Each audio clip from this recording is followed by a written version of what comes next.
사무엘상 17장 47절과 역대하 20장 15절의 말씀에는 이 세상의 모든 전쟁은 하나님께 속하였다 이렇게 분명하게 밝히고 있습니다. 그러니까 사람이 저마다 전쟁을 위해서 전략을 세우고 온갖 첨단 무기를 준비한다고 할지라도 실제로 까놓고 보면 전쟁은 하나님께서 승패를 결정한다는 것이죠. 더 구체적으로 말씀을 드리면 하나님이 누구와 함께 하시느냐, 하나님이 함께 하시는 그 사람이 전쟁에서 이긴다는 말씀입니다. 오늘 우리가 읽었던 본문은 매우 부끄러운 전쟁의 결말 부분입니다. 아들 압살롬이 다윗 왕을 반역하고 쿠데타를 일으켰죠. 대부분의 백성들과 신하들과 군사들은 압살롬에게 마음을 빼앗겨서 압살롬의 편에 서 있습니다.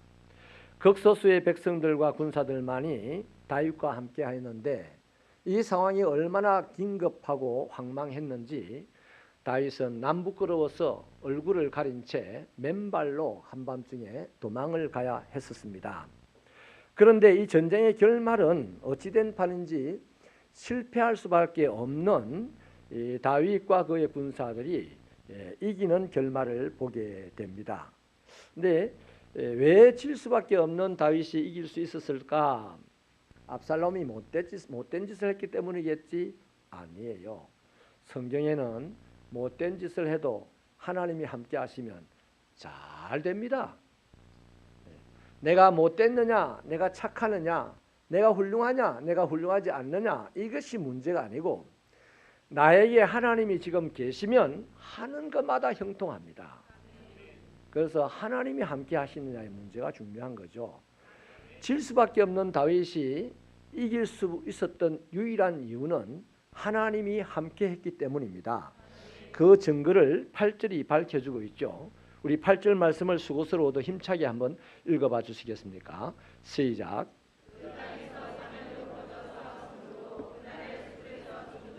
칼에 죽은 자보다 많았더라. 무기로 죽은 자들이 아니라 수풀 속에서 어떻게 죽었는지 모르겠는데 싸우다가 무기에 의해 죽은 자가 아니라 수풀에서 남모르게 죽은 사람이 훨씬 더 많았다는 거죠. 시체들 2만 명 중에서. 여러분, 우리는 가정을 이루고 있고 직장에 다니고 있으며 또 교회라는 공동체를 이루어서 하나님을 섬기고 있습니다.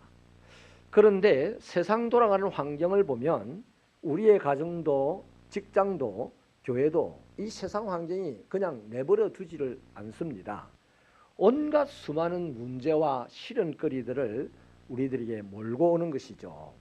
그래서 어떤 크고 작은 회사들이 도산을 하게 되고 우리 부모, 형제, 이웃들이 순식간에 직장을 잃어버리게 되기도 합니다.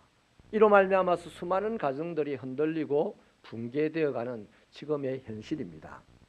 교회들도 거기에 대해서 제대로 대책도 세우지 못하고 거기에 맞는 방법도 제시하지 못한 채 휘청거리고 있는 큰 위기에 직면해 있습니다. 이 치열한 전쟁터 같은 삶의 현장에서 가정을 건사하고 직장을 지키고 교회를 제대로 세워나가려고 하면 어떻게 해야 될까요? 비결은 딱 하나입니다. 아무리 애를 써도 안 돼요. 아무리 몸부림쳐도 안 됩니다. 하나님이 함께 계셔야만 됩니다. 우리와 함께 계시는 하나님은요, 가부좌를 틀고 수백 년 동안 가만히 있는 분이 아니고요, 그냥 누워서 천년을 가만히 계신 분도 아니고, 그런 자는 절에 가면 많아요. 근데 우리 하나님은 엄청나게 역동적인 분입니다. 하나님이 우리 눈에 왜 안 보이시느냐? 너무 빨라서 안 보여요. 저는 그렇게 목회자로서 해석을 하고 삽니다. 하나님이 왜 내 눈에 안 보이시느냐? 너무 커서 안 보이는 겁니다. 그 크신 하나님, 그 빠르신 하나님, 그렇게 강력하게 역동적으로 역사하시는 하나님은 자기와 함께하는 자들보다도 앞장서 가서 일을 하시고 그 일을 성취하시고 자기와 함께하기 위해서 몸부림치고 따라온 자들에게 먹으라 먹으라 먹으라 하면서 날마다 풍성하게 채워주시는 분이 하나님이십니다. 그렇다면 하나님은 어떤 가정과 어떤 직장에 또 어떤 교회와 함께 하실까요? 가정이 섰다고, 직장이 섰다고, 교회가 섰다고 다 하나님이 함께 해주지 않습니다. 하나님이 다윗과 함께 하실 때 하나님은 사울을 떠나셨어요. 하나님이 함께 하시는 분이 있고 하나님이 함께 하지 않는 분이 있어요. 하나님이 다 가정마다 함께 하는 거 아니에요. 하나님이 교회마다 함께 하는 거 아니에요. 하나님이 모든 사람과 함께 하는 게 아닙니다. 모든 사람도, 모든 가정도, 모든 교회도 하나님 함께 해주세요 하고 기도하지만 하나님은 함께 해줄 만한 가정, 함께 해줄 만한 직장, 함께 해줄 만한 교회와 함께 하시는 거예요. 그렇기 때문에 저와 여러분은 가정의 책임자로서, 직장의 일꾼으로서, 교회의 성도로서 함께, 하나님이 함께 하실 만한 토양을 가꾸어야 합니다. 그 비결이 오늘 본문에 세 가지로 있어요. 어떤 곳에 하나님이 함께 하시느냐, 어떤 공동체, 어떤 가정, 어떤 직장에 하나님이 함께 하시느냐. 첫째는요, 서로 함께 협력하는 곳에 함께 하십니다. 우리 1절 2절을 다시 한번 읽어주시겠습니까? 시작. 이에 다윗이 그와 함께한 백성을 찾아가서 천부장과 백부장을 그들 위에 세우고 다윗이 그의 보내실세 이런 요압의 휘하에 3분의 1은 서류아의 아들 요압의 동생 아비새의 휘하에 넘기고 3분의 1은 가드 사람 이때의 휘하에 넘기고 왕이 백성에게 이르되 나도 반드시 너와 함께 나가리라 하니. 다윗은 비록 반역을 당하고 황망하게 쫓겨가는 입장에 있지만 여전히 왕입니다. 왕이 그와 함께 한 백성을 찾아가죠. 그리고는 왕의 권력으로 천부장과 백부장을 세웁니다. 또 백성들을 3분의 1로 나누어 가지고 요압과 아비새와 이때라는 사람에게 이끌게 합니다. 그리고 다윗 왕 자신도 그들과 함께 전쟁에 나가겠다라고 말을 하죠. 여기에 한 가지 중요한 단어가 지금 나타났어요. 함께라는 단어입니다. 1절에서 백성들이 다윗과 함께 하고 있다는 것을 밝히고 있고 2절에서 다윗이 백성들과 함께 전쟁에 나가겠다 하는 것을 밝히고 있습니다. 여러분, 다윗은 매우 용맹하고 지혜로운 사람입니다. 그렇다고 해서 전쟁에서 혼자서 승리할 수 있는 사람이 아니에요. 또한 백성이 아무리 많다 할지라도 그 백성들이 지도자와 함께 하려고 하는 의식이 없고 지도자의 통솔을 받아들이지 않으면 그 숫자가 많으면 오히려 거추장스럽습니다. 전쟁의 승리에는 숫자의 많음이 별로 도움이 안 된다는 것이죠. 그런데 다윗도 백성들과 함께 하려고 하고 지도자도 자기 군사들과 함께 하려고 하고 그 지도자를 따르는 군사들도 이미 지도자와 함께 하고 있어요. 압살롬을 따라간 수많은 사람들이 아무리 많다 할지라도 지금 압살롬을 따라가지 아니하고 다윗과 여전히 함께한 이 백성들, 또 이 백성들과 함께하는 지도자 다윗, 이 함께함, 이것이 뭐 군대를 세우고 뭐 전열을 정비하고 이거보다도 훨씬 더 중요한 거예요. 왜냐하면 하나님은 사람들이 모였을 때 함께 협력하는 것을 너무너무 좋아하시기 때문입니다. 이를테면 하나님이 아담을 만들었습니다. 아담 행복하게 지금 잘 살고 있어요. 근데 하나님이 그게 보기 싫다 그랬어요. 아담이 혼자 살아가는 것이 보기 싫어서 하와를 만들어서 돕는 배필로 주었습니다. 그 말은 뭡니까? 태초의 사람들에게 하나님의 의지를 하나 담아 주었으니 그 의지가 뭡니까? 너희는 서로 협력하면서 살아라, 이겁니다. 할렐루야. 그것뿐이 아니죠. 하나님은 원래 세 분이에요. 세 분. 성부, 성자, 성령님 세 분으로 계신 분입니다. 그런데 이 세 분이 얼마나 함께 해가지고 얼마나 뜨겁게 협력하는지 사람이 볼 때는 하나예요. 이걸 갖다가 삼위일체라고 그러는 거죠. 세상의 어떤 지식인도 이 비밀은 풀 수가 없어요. 그렇죠. 똑똑하다고 함께 안 하려고 하니 함께하는 것을 어떻게 이해를 하겠습니까? 그래서 하나님 자신도 함께 협력하는데 명수시고, 또 하나님이 태초에 인간을 만드실 때도 함께 협력하여 살아라고 만들었으니, 여러분, 그러니 가정도 직장도 교회도 사람이 모인 곳이라면 함께 협력하는 그 사람이 있는 곳에 하나님은 함께 하시기를 원하십니다.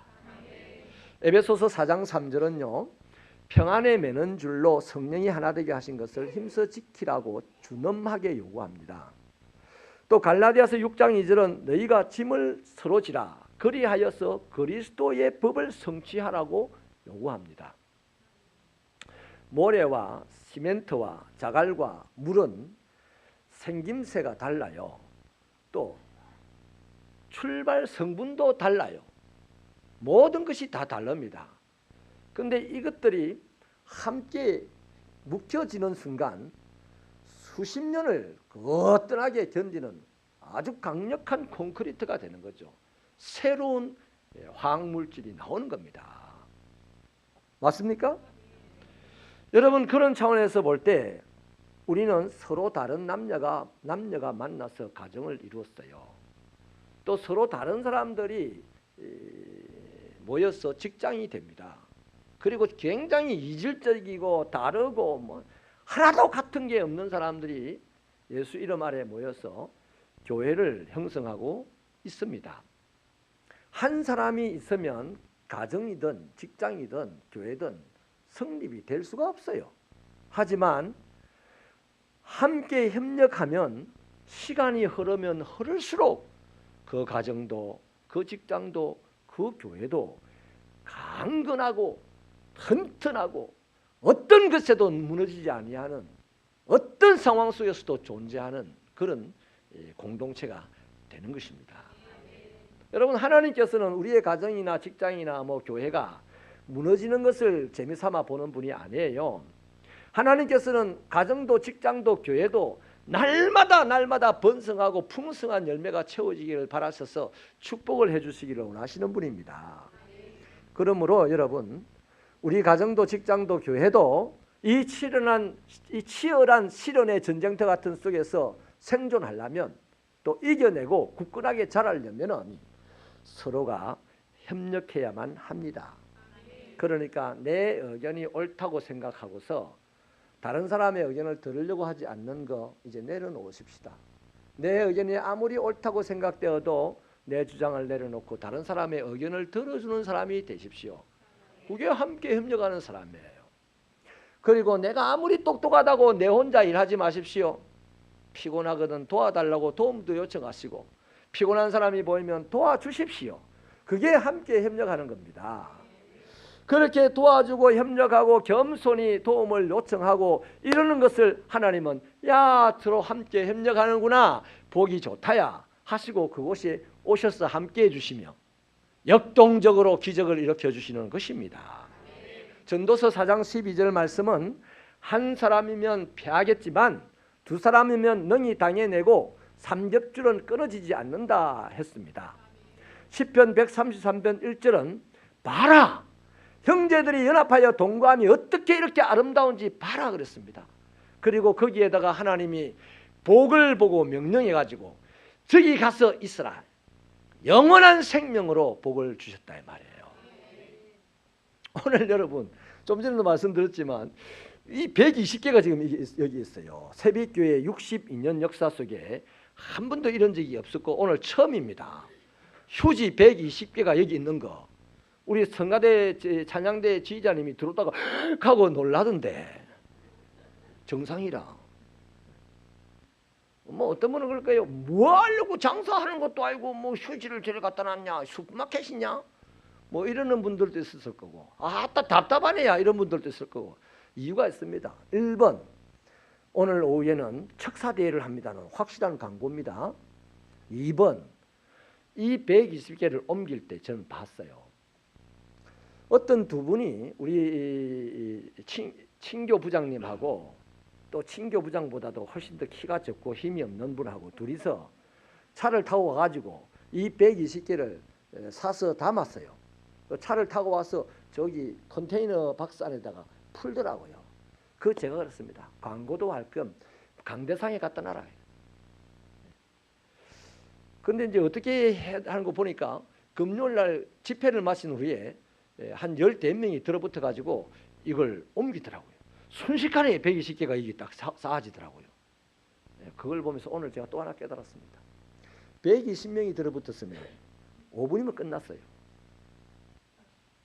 바로 그 얘기입니다. 함께 협력하면 어떤 일도 해낼 수 있다.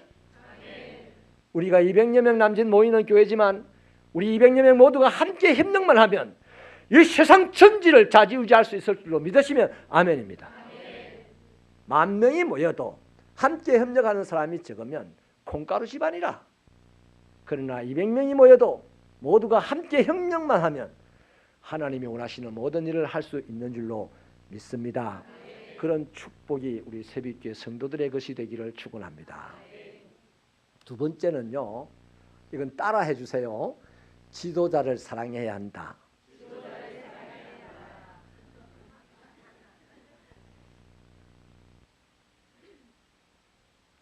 김 목사님한테 너무 도움이 되는 말씀이네. 3절을 같이 읽어봐 주실래요? 시작. 백성들이 이르되 왕은 나가지 마소서. 우리가 도망할지라도 그들은 우리에게 마음을 쓰지 아니할 터이요. 죽을지라도 우리에게 마음을 쓰지 아니할 터이라. 왕은 우리 만명보다 중하시오니 왕은 성읍에 계시다가 우리를 도우심이 좋으니이다 하니라. 다윗도요, 자기가 전쟁터에 함께 가겠다 이렇게 말을 하자 군사들이 한사코 말리는 거죠. 3절 하반절에 군사들이 지도자 다윗에 대한 인식이 어떻다는 것을 분명하게 적어놓고 있습니다. 왕은 우리 만명보다 중합니다. 우리 만명이 죽어도 지도자 당신은 죽으면 안 됩니다, 이 말입니다. 여러분, 그래서 당신은 안전해야 된다는 말이죠. 백성들이 왕을 존중합니다. 왕을 아낍니다. 지도자의 생명을 훨씬 더 귀중한 것으로 보존하고자 노력을 합니다. 애를 씁니다. 이것이 지도자에 대한 사랑입니다. 아이고, 지도자 왕하고 직접 통하니까 지도자가 혼자 나가서 싸우세요. 그건 지도자 사랑이 아니에요. 군사들이 지도자를 사랑한다는 말은요, 그 군사들은 적은 무리라 할지라도 하나님을 인정한다는 얘기입니다. 왜냐하면 이 다윗이라는 지도자는 하나님께서 왕으로 기름 부은 지도자이기 때문이에요. 잠언 24장 21절은요 아주 생소한 말씀입니다. 이렇게 말하죠. 내 아들아, 여호와와 왕을 경외하고 반역자로 더불어 사귀지 말아라. 여러분, 이런 차원에서 다윗과 그의 군사들은요, 소수라 할지라도 사랑으로 하나 된 공동체입니다. 특히 여러분, 전쟁이라는 이 위험 앞에서 교회가 시련을 당하고 큰 위기에 직면했을 때, 가정이 시련을 당하고 큰 위기에 직면했을 때, 직장이 당하고 큰 위기를 만난 그 시련에 직면했을 때는 지도자 사랑해야 돼요. 지도자를 존중해야 돼요. 지도자를 아껴야 됩니다. 중요한 겁니다. 평상시야 다 사랑해야 돼. 다 사랑해야 돼. 약한 자는 더 사랑해야 돼. 그러나 위기의 때는 그렇지 않습니다. 위기의 때는 지도자부터 사랑해야 돼. 우리 한국 교회가 위기의 때입니다. 한국의 가정들이 위기의 때입니다. 맞습니까? 한국의 직장들이 위기의 때입니다. 이런 때에는 지도자가 사랑받아야 합니다. 여러분들에게. 그래야만 하나님께서 역사하시는 거예요. 하나님을 인정한다고 보거든요. 그래서 말씀을 의지하여서 오늘 여러분에게 아주 진심으로 요구합니다.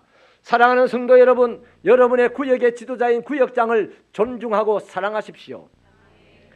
구역장과 성도 여러분, 우리 안수집사님들과 권사님들을 존중하고 존경하고 사랑하십시오. 안수집사님 여러분, 권사님 여러분, 지도자인 장로님들을 존중하고 존경하고 사랑하십시오. 장로님 여러분, 목회자를 존경하고 사랑하십시오. 이 모습을 보신 하나님이 어떻게 교회를 평가하냐면, 야, 사랑이 넘치는 교회로구나 이럽니다. 구제하는 교회를 보고 하나님이 사랑이 넘친다 그렇게는 하지 않습니다. 먼저 이것이 중요합니다. 이것이. 지도자를 사랑하고 존경하는 그 교회를 보고 하나님은 사랑이 넘치는 교회라고 평가하는 거예요. 그 사랑이 넘치는 교회는 최고의 지도자인 하나님도 사랑받는 건 당연하거든요. 그래서 그 하나님이 그곳에 와서 뜨겁게 사랑을 누리면서 함께 하시는 거예요. 이 축복이 새벽교회 안에 있기를 축원합니다. 여러분, 지도자를 사랑하지 못할 가능성이 많아요. 성경에 사무엘 23장에 보면 다윗과 블레셋 사이에 전쟁이 일어났는데 다윗은 산중에 진을 치고 있고 블레셋은 베들레헴 평야에 진을 치고 있습니다. 그래서 이제 전쟁을 딱 치르는 이 와중에 다윗이 상냄에 젖어버려요. 어릴 적에 자기 그 고향 마을 우물터에서 우물 마시던 그 시원함이 생각이 납니다. 그래서 그냥 툭 한마디 내뱉어요. 누가 저 우물물을 떠와서 내 목을 시원하게 할까? 이렇게 내뱉었습니다. 그 상황 속은요, 분명히 지도자 다윗이 실수한 겁니다. 이 전쟁의 상황은 전략을 짜야 됩니다. 군사들과 함께 머리를 맞대고 어떻게 전쟁을 치러야 될까 연구해야 됩니다. 더 담대한 용기를 불러일으켜야 됩니다. 그런데 물 한 그릇 누가 떠줄까? 이러면요, 아주 실수했어요. 지도자로서 험결이 큰 겁니다.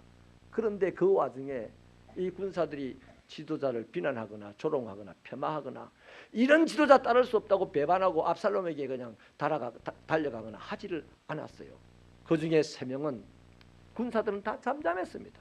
그 중에 3명은 그 와중에 적진을 뛰어들고 그 적진을 넘어서 물을 떠와서 다윗에게 바칩니다. 다윗이 뭐 대단한 겁니까? 다윗이 험결이 있는데요. 근데 다윗의 험결을 험하지 않고 탓하지 아니하고 다윗의 소원을 이루어주기 위해서 자기 생명까지 걸고 나가는 이 군사들의 지도자에 대한 사랑, 이 사랑을 보신 하나님이 그들과 함께 하셨고 그 전쟁에서 이긴 줄로 믿습니다. 다윗도 드디어 깨닫죠. 내가 자칫 말 한번 잘못해가지고 이 사람들이 생명을 걸고 물을 떠왔으니 이것은 그냥 물이 아니고 저들의 피다. 어떻게 내가 이것을 마실 수 있으라 하면서 하나님께 부어 드렸다고 성경은 말합니다. 사랑하는 여러분, 이러한 공동체이기 때문에 다윗은 가는 곳마다 승리할 수밖에 없는 거죠. 그래요. 사랑은 모든 것을 이기는 힘입니다. 사랑이 능력입니다.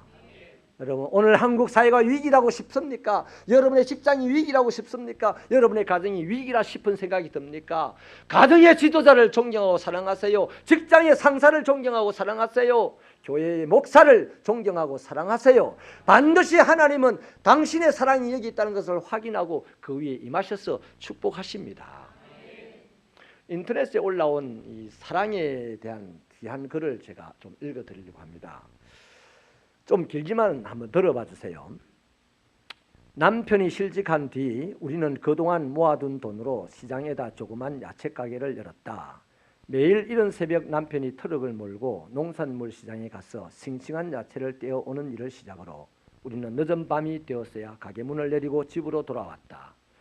비록 몸은 힘들었지만 땀의 대가는 정직하여 우리에게 되돌아왔다. 남편과 함께하는 시간이 늘자 부부 사이도 더 돈독해진 것 같았다. 한 가지 걱정이 있다면 내가 예전만큼 아이들에게 엄마의 역할을 제대로 못하는 것이었다. 그러던 어느 날 초등학교 4학년인 큰애가 가게에 찾아와 남편에게 예쁜 봉투 하나를 건넸다. 남편은 하던 일을 손에 놓고 봉투를 받으며 물었다. 이게 뭐니 예지야? 아빠 나중에 보세요. 예지가 가게를 나간 뒤 남편은 봉투에서 쪽지를 꺼내어 천천히 읽었다. 아빠 생신 축하드려요. 좋은 선물은 못 해드리지만 언제든 이 쿠폰을 사용하시면 정성을 다해 드릴게요. 힘내세요. 정말 사랑해요. 예지 은지 올림. 그리고 그 밑에는 네모가 여러 개 그려져 있고 그 안에는 각각 이렇게 쓰여져 있었다. 10분짜리 안마 쿠폰, 구두 닦는 쿠폰, 심부름하는 쿠폰, 노래해주는 쿠폰, 라면 끓여주는 쿠폰, 뽀뽀해주는 쿠폰. 갈로 이 쿠폰들은 딱 한 번만 사용할 수 있어요. 하지만 기분이 좋으면 2번은 해드릴게요. 그리고 이렇게 또 적고 있습니다. 남편이 눈가에 눈물을 훔치며 말했다. 여보, 나는 모든 걸 잃어버린 줄만 알았는데 이제 보니 아주 부자였구려. 나는 남편의 손을 꽉 쥐었다. 골목길 사이로 밝은 달빛이 우리를 환하게 비추고 있었다. 우리의 미래도 그처럼 밝으리라. 한 여인이 자기 집안에서 일어난 일을 적었는데 이 이후의 일은 어떻게 됐는지 모르겠지만 저는 이렇게 상상이 돼요. 이 집은 참 잘 될 것 같다. 그 아이들도 참 행복하게 잘 클 것 같다 하는 생각밖에 안 듭니다. 하나님이 그 집을 축복하시리라 믿습니다. 여러분, 무슨 말씀을 드리려고 이 얘기를 가져왔나 하면 우리의 어떤 표현이든지 사랑으로 하는 표현은 엄청난 능력이 있어요. 이를테면 상대의 마음을 그동안 짓누르고 왔던 두려움을 없애줍니다. 또 그에게 앞으로의 삶을 살아낼 수 있는 용기를 불러다 주는 것이 바로 사랑의 표현입니다. 여러분, 안마해 줄게요, 라면 끓여줄게요, 뽀뽀해 줄게요, 이 뭐 대단한 선물입니까? 그러나 사랑의 표현입니다. 그 사랑의 표현 때문에 아빠는 그동안에 짓눌러왔던 두려운 것들이 다 사라지고 남은 세상을 살아갈 용기가 생기는 거죠. 아멘이십니까?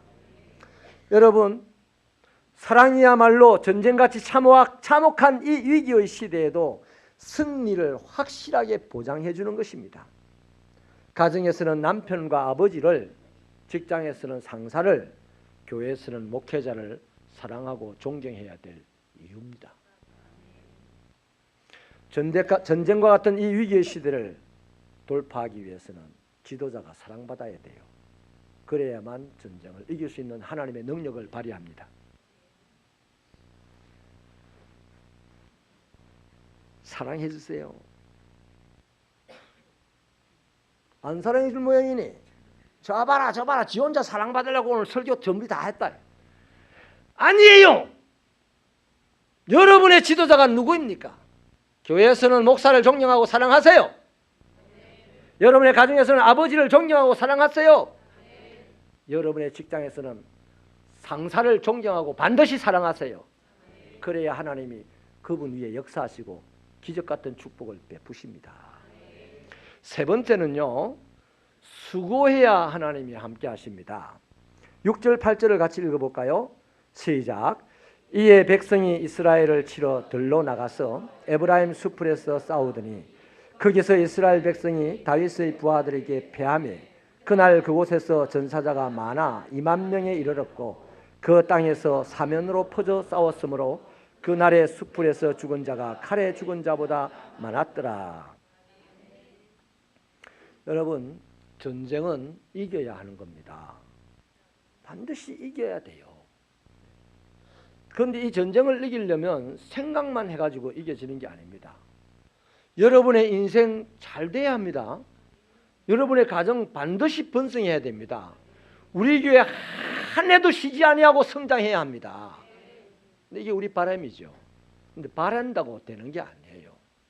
이기고 잘 되고 번성하고 성장하는 것은 몸으로 이기고 잘 되고 성장하는 겁니다.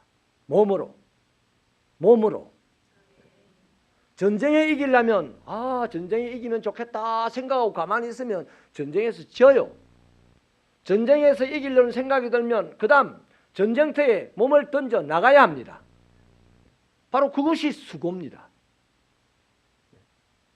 근데 이 수고를 안 하면 하나님도 가만히 계세요. 여러분, 다윗의 군사는 압살롬의 군대와 싸우기 위하여 어디로 나갔습니까? 들로 나갔습니다. 그리고 에브라임 수풀로까지 들어갔습니다.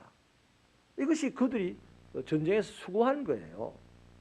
여러분, 잘 생각해 보시면요, 함께 협력하는 것도요, 함께 협력하는 것이나 지도자를 사랑하는 것이나 이것은 무엇으로 열매를 맺냐면 수고하는 것으로 열매를 맺어요. 아름다운 이 사랑의 수고에 대한 미국의 한 기사를 제가 가지고 와서 여러분에게 소개를 하려고 합니다. 아주 옛날 얘기인데 미국에 있던 어떤 석탄 회사의 근처에 이제 석탄 회사니까 철로가 쭉 있지 않겠어요? 근데 그 철길 주변에서 다니면서 할머니가 늘 석탄 덩어리를 주워가는 할머니가 있었습니다. 연금으로 생활하지만 너무 가난해서 석탄을 살 수 있는 형편이 못 되니까 어떻게 석탄 열차가 지나가다가 하나씩 떨어뜨리는 그 석탄을 주워다가 집안에 연료로 삼는 거죠. 근데 문제는 이제 미국의 모든 기차들이 디젤로 기름으로 가는 기차들로 바뀌어 버렸어요. 근데 이 할머니는 워낙 연로하다 보니까 그걸 몰라요. 그래서 여전히 지금도 석탄 떼고 가는 차들이 있는 줄 알고 그렇게 나오는데, 이 석탄 회사의 사장이 수시로 그 석탄을 싣고 가는 차를 타고 움직이면서 수시로 이제 석탄 덩어리를 던지는 겁니다. 그래서 직원이 물어요. 사장님, 왜 허구한 날 자꾸만 길에다가 철로에다 석탄 덩어리를 던지세요? 그때 이제 이 얘기를 하는 거예요.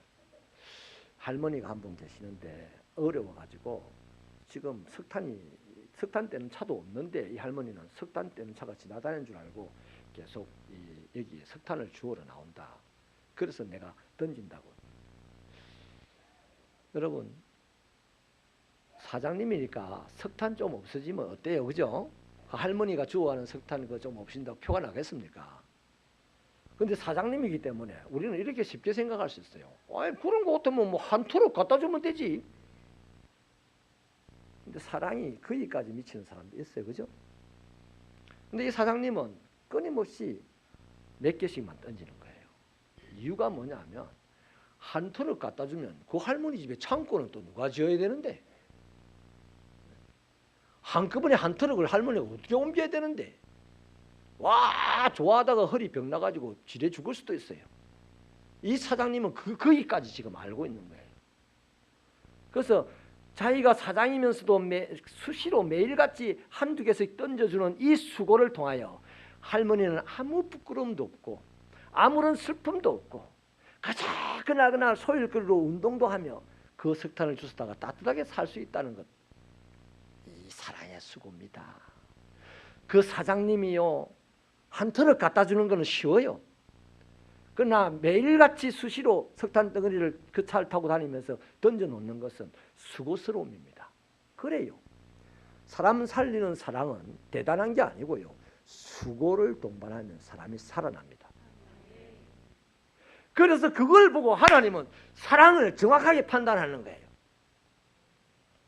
가만히 있다가 어느 날 텔레비전 막 광고 때리면 막 수억을 성금 내고 하는 이런 거, 그것도 사랑은 사랑이에요. 그러나 효과는 미미합니다. 왜? 받는 사람이 주눅 들거든.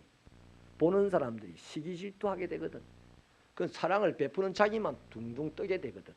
하나님은 사람은 속아도 하나님은 안 속죠. 근데 하나님은 이런 사람을 반드시 축복하시는 거예요. 그래서 세상을 따뜻하게 만드는 겁니다. 할렐루야. 여러분, 이 할머니가 만약에 그걸 공짜로 누가 자기에게 공짜로 주는 것인 줄 알았으면 할머니가 철로에 또 자존심 상해서 안 나올 수도 있어요. 그분의 자존심까지 배려하는 이 사랑의 수고야말로 그 할머니를 살게 하고 오늘 이 기사를 듣고 보는 우리들도 마음이 따뜻해지게 되는 거란 말이죠. 사랑하는 여러분, 수고 없는 함께함은 그 공동체를 힘들게 하고 메마르게 합니다. 우리 새벽교회 성도 여러분, 우리 여기 함께하기로 모였습니다. 사랑하기로 약속했습니다. 수고해 주시기를 축원합니다. 수고해 주셔야 됩니다. 또 한 가지 있죠. 수고 없는 사랑은요, 아무 의미가 없어요. 아무 의미가 없어요. 수고 없는 사랑. 말씀을 마치겠습니다. 이 세상이 험난합니다. 살기가 쉽지가 않습니다. 그래서 모두가 죽겠다고 아우성입니다. 이러한 때 성경의 말씀 요한 1서 5장 4절은 이렇게 말하죠. 하나님께로부터 난 자는 세상을 이긴다라고 말합니다. 그리고 덧붙이기를 세상을 이기는 이김은 이것이니 곧 너희의 믿음이다라고 말합니다. 우리가 예수를 그리스도로 믿는다면 우리는 예수님처럼 어떤 상황에서도 이길 수 있어요. 만약에 어떤 상황에서 우리가 세상을 못 이기고 있습니까? 예수를 지금 제대로 안 믿는다는 증거입니다. 못 믿는다는 증거예요. 여러분, 예수님이 약속하시기를 우리를 고아처럼 세상에 버려두지 않는다고 약속하셨습니다. 예수님은 또 약속하시기를 세상이 끝날까지 항상 함께 하실 것이라고 약속을 했습니다. 그 예수와 나와 함께 있으면 나는 질 수밖에 없어요. 나는 무너질 수밖에 없어요. 그러나 예수는 이깁니다. 예수는 무너지지 않습니다. 그 믿음이 우리에게 있다면 그 예수가 오늘 우리와 우리의 가정에, 그 예수가 우리의 직장에, 그 예수가 나의 사업터에, 그 예수가 내가 있는 섬기는 교회에 함께 있기를 바라시기를 바랍니다. 그러면 그 토양을 만들어야 되죠. 우리끼리 협력하십시다. 함께 협력하자고요.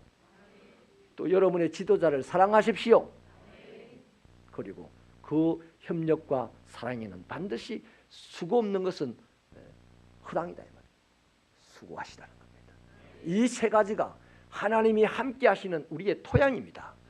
그리고 하나님이 함께 하시면 백전백승입니다. 세상이 망해도 우리는 성공합니다. 기도하시겠습니다.